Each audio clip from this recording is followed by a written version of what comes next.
राज्यसभेवर मला पाठवा असा माझा आग्रह नाही असं छगन भुजबळांनी म्हटलंय। पक्ष जो निर्णय घेईल तो मला मान्य असेल असं त्यांनी म्हटलंय। सुनेत्र पवार विधानसभा सदस्य झाल्यानं राज्यसभेची जागा रिक्त झालेली आहे आणि या जागेवर आता छगन भुजबळ यांची वर्णी लागू शकते अशा चर्चा सुरू झालेल्या आहेत आणि त्यावर भुजबळांची ही प्रतिक्रिया।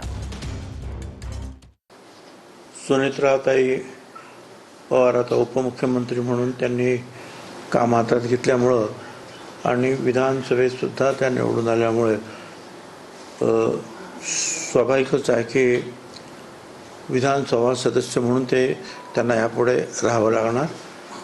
पण मग आता त्यांच्या ठिकाणी कोण जाणार हे सगळं आम्ही मीडियातून वर्तमानपत्रातून वाचत असतो। काय अजून त्याच्यावर काय चर्चा वगैरे काही झालेली नाही, मला तरी तशी काही माहिती नाही। पण पक्ष काय निर्णय घेईल तो घेईल। काय आता माझ्या दृष्टीने म्हणाल तर इथे मंत्रिपद आहे, एक सिनियर मंत्री आहे मी, त्यामुळे राज्यसभेवरच मला पाठवा असा आग्रह धरणं मी चुकीचं आहे।